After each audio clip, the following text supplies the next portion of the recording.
नमस्कारम सद्गुरु।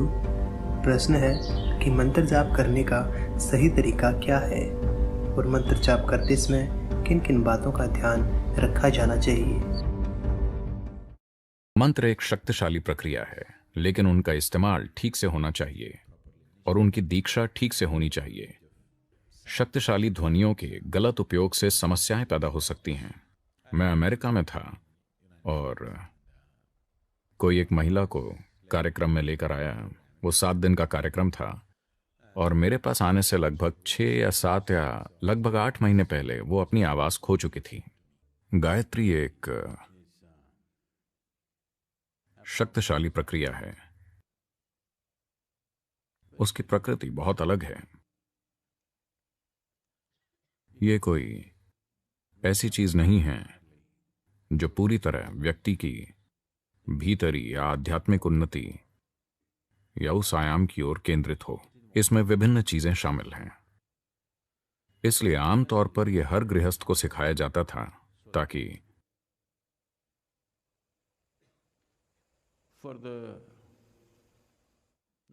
कम केंद्रित लोगों को सेहत, खुशहाली और जीवन के दूसरे पहलुओं में थोड़ी मदद मिल सके। तो गायत्री मंत्र गंभीर आध्यात्मिक साधक के लिए जरूरी नहीं है। यह गृहस्थ के लिए ठीक है, जिसके लिए आध्यात्मिक प्रक्रिया उसके जीवन का एक पहलू है। यह एक संभावना है अगर इसकी सही दीक्षा दी जाए। हम आमतौर पर यह चीजें नहीं करते क्योंकि देवी को छोड़कर यहां आध्यात्मिक प्रक्रिया में रस्में बिल्कुल नहीं हैं। किसी प्रक्रिया को भीतरी बनाना थोड़ा अधिक जटिल और सूक्ष्म है, पर बाहरी प्रक्रियाओं से कहीं ज्यादा भरोसेमंद है। जब हम भीतरी आयाम रचने के लिए बाहरी प्रक्रिया का इस्तेमाल करते हैं तो यह प्रक्रिया काल और स्थान की एक सीमा में बंध जाती है। हम कुछ चीजें कर सकते हैं और कुछ चीजें नहीं कर सकते। आप 24 घंटे आध्यात्मिक रूप से ऑन नहीं रह सकते। अगर आप किसी बाहरी प्रक्रिया में शामिल हों तो इससे अच्छा पोषण मिलता है, पर उससे ज्यादा कुछ नहीं। यह एक अच्छी मदद है। मदद की बात करें तो मदद करने के कई दूसरे तरीके हैं। सबसे बढ़कर जिन्हें यहां दीक्षा मिली है उनकी मदद हम एक बिल्कुल अलग तरीके से करते हैं। उन्हें बस मदद मांगनी होती है और वो जहां कहीं भी हों वहां मदद मिल जाती है। शिक्षकों और स्वयं सेवकों वगैरह के द्वारा मदद नहीं। Energetic support is available wherever they are. ऊर्जा के रूप में मदद उपलब्ध होती है, वो जहां कहीं भी हों। इसलिए सभी को हर जगह ये मदद उपलब्ध कराने की हमारी क्षमता के कारण हमने मदद की रस्में स्थापित नहीं की। ये मंत्र उन सबसे लोकप्रिय चीजों में से एक है जिन्हें लंबे समय से देश में किया जा रहा है। लंबे समय से मतलब है खास तौर पर पिछले 4000 सालों में। मुझे लगता है आदि शंकर के बाद से उन्होंने इसे बहुत ज्यादा प्रचलित किया, क्योंकि जब वो आए तो आम आबादी का एक तरह से पतन हो चुका था। इसलिए वो कुछ ऐसा सिखाना चाहते थे जो सभी के लिए हो। जैसे आज हम ईशा क्रिया सिखा रहे हैं सभी के लिए। गायत्री मंत्र एक ऐसी प्रक्रिया है जिसमें कई चीजें शामिल हैं और इसकी प्रकृति ऐसी है कि मैं ये नहीं कह रहा कि आज ये महत्वपूर्ण नहीं है। यह हमेशा महत्वपूर्ण रहेगा, पर सामाजिक और इसकी बनावट की दृष्टि से यह आधुनिक जीवन में उतना फिट नहीं, क्योंकि इसे सच्चाई बनाने के लिए कई चीजें जरूरी हैं। आज के संसार में क्योंकि आज इस धरती की एक बहुत बड़ी आबादी एक जगह पर नहीं रहती। मैं चाहता हूं कि आप पीछे मुड़कर हमारे अतीत को देखें। 500 साल पहले ज्यादातर लोग अपने पूरे जीवन में उसी जगह उठते थे और उसी जगह सोते थे। In the same place, in the same building for their whole lifetime without one day of being out. उसी इमारत में जीवन भर एक दिन भी बाहर नहीं जाते थे। जीवन ऐसा हुआ करता था। आज मुझे लगता है बहुत ही कम लोग ऐसे हैं, मेरे जैसे लोग। अगर मैं 2 रातों तक एक ही बिस्तर पर सोता हूं तो मुझे लगता है कि यह सौभाग्य है। तो वो दिन जा चुके हैं। इसीलिए चीजों को करने की कुछ रस्में और कुछ तरीकों का महत्व काफी हद तक कम हो गया है। मैं ये नहीं कह रहा कि मूल साधना का महत्व खत्म हो गया है, नहीं, लेकिन सामाजिक चीजें बदल गई हैं, परिस्थितियों में बदलाव आया है, इसलिए वो प्रक्रियाएं आसानी से नहीं की जा सकती। प्रक्रिया को भीतरी बनाना सबसे अच्छा है।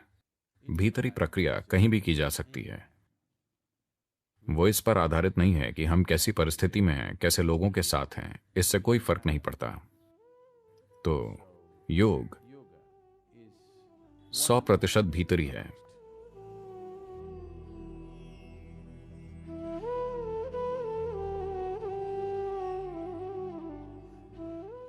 जिसे आप गायत्री कहते हैं, जिसे आप दूसरे कई नाम देते हैं, योग में हम इसे तंत्र योग कहते हैं। आज तंत्र बहुत अजीब तरीकों से प्रकट हो रहा है, खास तौर से पश्चिमी देशों में। और लोग सोचते हैं अगर कोई तंत्र शब्द कहे तो वो बेलगाम मेलजोल के बारे में सोचने लगते हैं। नहीं, तंत्र का सीधा मतलब है तकनीक। कई तरह के तंत्र होते हैं। अगर आप ऐसी तकनीक का उपयोग करते हैं जिसमें बाहरी पदार्थ शामिल है तो उसे तंत्र कहते हैं। अगर आप ऐसी तकनीक का उपयोग करते हैं जिसमें कोई बाहरी पदार्थ शामिल नहीं है, अगर वो पूरी तरह भीतरी है, तो हम उसे योग कहते हैं। अगर आप तांत्रिक प्रक्रियाएं रचना चाहते हैं, अभी देवी मंदिर में एक आरती हो रही है, ये एक तरह का तंत्र है। वहां पूजा होती है, यह तंत्र है। अभिषेक होता है, यह तंत्र है। ये तकनीकें हैं एक तरह का प्रभाव पैदा करने के लिए। पर अब अगर आप तंत्र करना चाहते हैं तो आपको देवी के रूप की जरूरत है। इसमें कई बंधन हैं। तंत्र तब उपयोगी है जब लोग खुद कुछ नहीं करना चाहते हों, वो चाहते हैं कि कोई और उनके लिए ये करे। तो एक व्यक्ति जिसने ये तंत्र सीख लिया है, वो इसे सबके लिए आसान बनाता है। The danger of Tantra is exploitation. तंत्र का एक खतरा है शोषण। इस देश में एक शानदार तांत्रिक संस्कृति थी।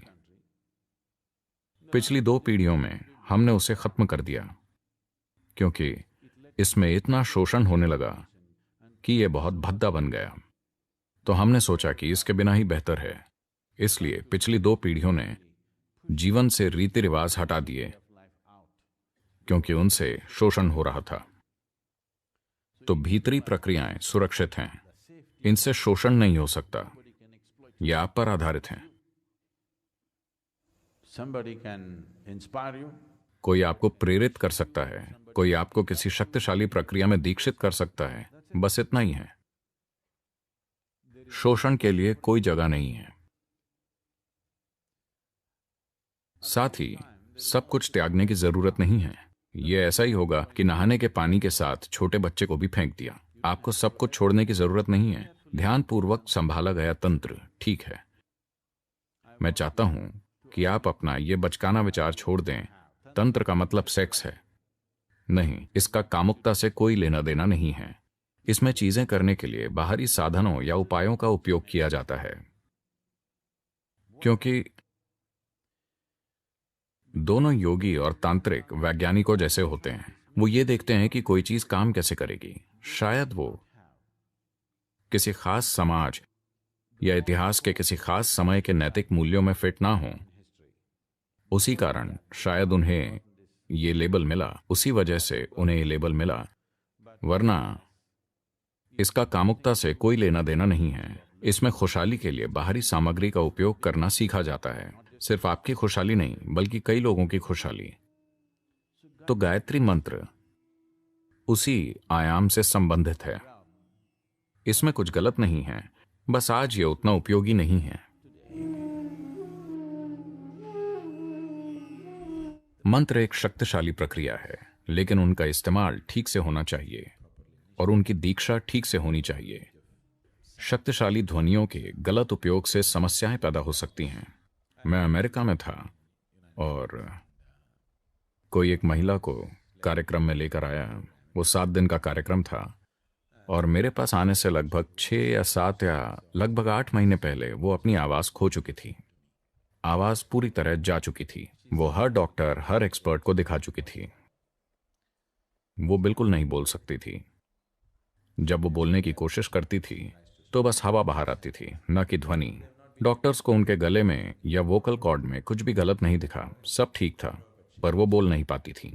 तो जब कुछ नहीं मिला तो वो स्वाभाविक रूप से कहने लगे कि कोई पॉलिप हो सकता है, ये हो सकता है, वो हो सकता है, शायद किसी तरह की गठिया वगैरह हो, और कोई सर्जरी की सलाह देने लगा। कुछ नहीं मिला तो वो खोल कर देखना चाहते थे, इसलिए वो उन्हें मेरे पास लेकर आए। तो मैंने उनकी ओर देखा और उनसे पूछा, क्या आप कोई साधना करती हैं, कोई आध्यात्मिक प्रक्रिया, क्या आप कोई मंत्र जाप करती हैं? उसके बाद मैंने कहा, ठीक है, आप कार्यक्रम कीजिए, देखते हैं। 1, 2, 3 दिन बीत गए। वो बेचैन होने लगी क्योंकि उनकी आवाज वापस नहीं आई और मैंने उनकी वोकल कॉर्ड के बारे में एक भी शब्द नहीं कहा। तो चौथे दिन तक वो बहुत बेचैन थी। उसके बाद वो फिर आई और मैंने फिर उनसे पूछा, क्या आप कोई मंत्र करती हैं? जब मैंने उनकी ओर देखा तो मुझे लगा कि उन्होंने जरूर कुछ किया है। उन्हें देखकर मेरे लिए बहुत स्पष्ट हो गया कि उन्होंने कुछ किया है। उन्होंने कहा, नहीं। फिर मैंने पूछा, क्या आप किसी मंत्र के प्रभाव में आई थीं? क्या आप कहीं गई थी जहां शक्तिशाली मंत्र जाप हो रहा था और क्या आप उससे प्रभावित हुई थी? उन्होंने कहा, नहीं। अंतिम दिन वो बहुत बेचैन थी। उसके बाद फिर मैं उनसे मिला और मैंने कहा, देखिए, आपने जरूर कुछ किया होगा या आप कुछ मंत्रों के प्रभाव में आई होंगी। मुझे बताइए, आपने पिछले साल क्या किया था? 1.5 साल पहले आप कहां कहां गई थी? तब उन्होंने कहा, वो लिखती थी, वो बोल नहीं सकती। उन्होंने लिखा, मैंने गायत्री जाप किया था। ओह, मैंने कहा, आपने गायत्री कहाँ सीखा? उसने कहा, मैं भारत गई थी और मैं वहां से एक सीडी लाई थी। जब भी मैं काम पर जाती हूँ, अटलांटा का ट्रैफिक ऐसा है कि उन्हें ऑफिस पहुंचने में 2.5 घंटे लगते हैं और जब वो ट्रैफिक में फंसी होती हैं तो वो इस तरह गायत्री करती हैं। जब ट्रैफिक नहीं होता, जब वो ड्राइव करती हैं तो वो गायत्री को छोड़ देती हैं। जब उनके पास वक्त होता है तो वो बस साथ साथ दोहराती हैं। वो एक अमेरिकी हैं, आप जानते ही हैं वो किस तरह मंत्र दोहराएंगी। शायद खुद सीडी ही गलत हो, और सबसे बड़ी बात है कि वो अमेरिकी हैं। संस्कृत के शब्द वो आसानी से नहीं बोल पाएंगी। नहीं, मैं अमेरिका के बारे में टिप्पणी नहीं कर रहा। अगर आपने भारत की भाषाएं नहीं बोली हैं तो संस्कृत बोलना बहुत मुश्किल होगा। तो तब मैं जान गया कि उन्होंने गायत्री का गलत उपयोग किया है। मैंने कहा, देखिए, अगर 3 महीनों के लिए आप आकर हमारे साथ भारत में रहती हैं तो हम कोशिश करेंगे, कोई गारंटी नहीं है, हम एक प्रयास करेंगे और देखेंगे। वो यहाँ आई और हमने उन्हें एक पूरी प्रक्रिया दी। 3 महीनों में उनकी आवाज लगभग 70% लौट आई। तब भी 30% आवाज नहीं थी। 30% नहीं होने का मतलब है, मैंने सबसे पहले उन्हें कहा, देखिए, बोलने की कोशिश मत कीजिए। दिन में आप ज्यादा से ज्यादा 1 घंटा बोल सकती हैं, बाकी समय मत बोलना। धीरे धीरे वो ठीक हो गईं। फिर भी अगर उनकी भावनाओं में उथल पुथल होती तो आवाज चली जाती। अगर उनमें थोड़ी भावनात्मक उत्तेजना आ जाती तो आवाज चली जाती। 1 साल में वो लगभग 90% ठीक हो गईं। पर फिर उन्हें पता चला कि अगर वो गुस्सा हो जाती तो उनकी आवाज चली जाती। मैंने कहा, ये अच्छा है, इसे इसी तरह रहने देते हैं। जब आप गुस्सा होते हैं तो कम से कम आप अपनी आवाज खो देते हैं। कम से कम आप बुरी चीजें नहीं कहेंगे।